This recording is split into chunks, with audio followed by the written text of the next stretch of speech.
আপনাকে জ্ঞান দিয়েছেন, আপনি অহংকার করবেন না, কারণ জ্ঞান দেওয়ার মালিক যিনি, চাইলে আবার জ্ঞানটা উঠিয়ে নিয়ে আপনাকে মেধা শূন্য বানিয়ে পাগল করে দিতে পারেন। তিনি পারেন কি পারেন না?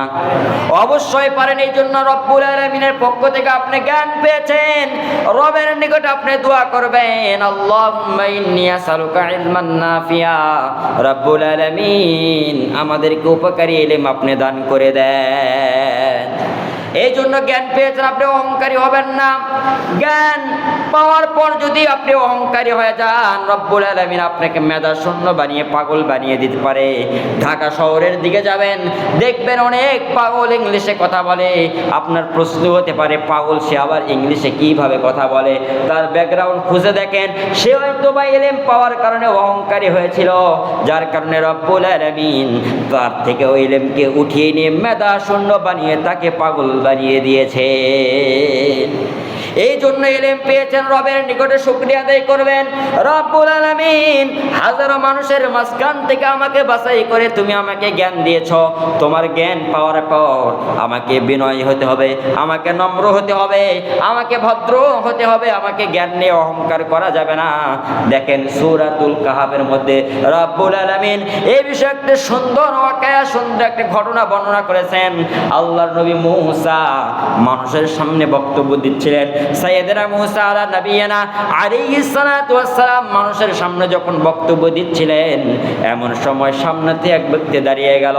দাঁড়িয়ে যাওয়ার পর বলতেছেন, ও জামানার পয়গম্বর মূসা, বলেন এই জামানার সবচাইতে বড় কে, সবচাইতে বড় জ্ঞানী কে?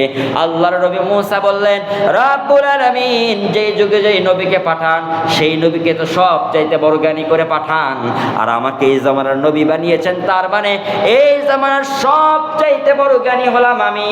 এই কথা তিনি প্রকাশ লিল্লাহিল্লাযী বিনি'মাতিহি তাতিম্মুস সালিহাত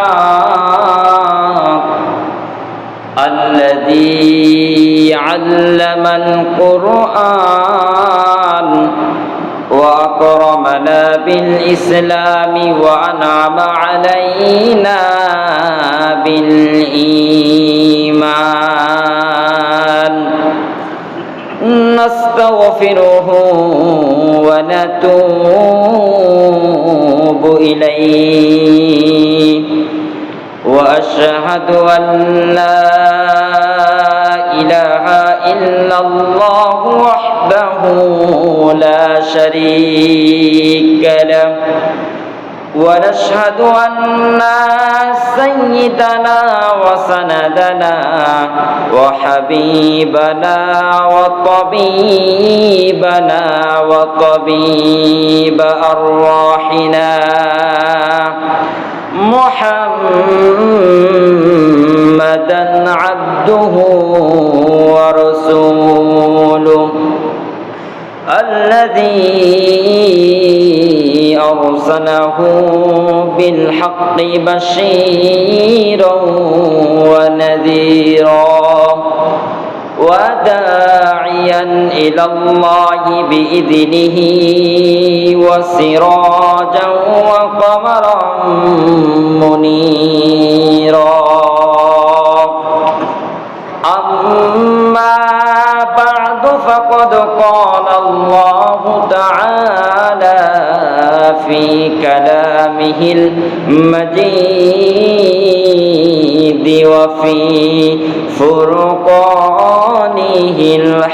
الحميد فأعوذ بالله من الشيطان الرجيم بسم الله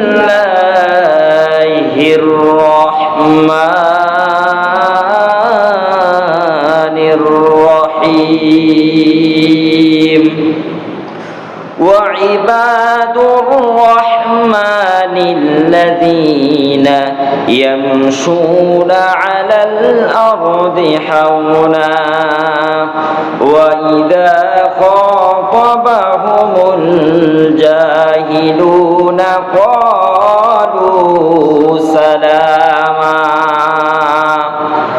وقال تعالى في شان حبيبه إن الله وملائكته يصلون على النبي يا أيها الذين آمنوا صلوا عليه وسلموا تسليما সকলে দরুদে ইব্রাহিম পড়ি اللهم صل على محمد وعلى آل محمد كما صليت على إبراهيم وعلى آل إبراهيم إنك حميد مجيد اللهم بارك على محمد وعلى آل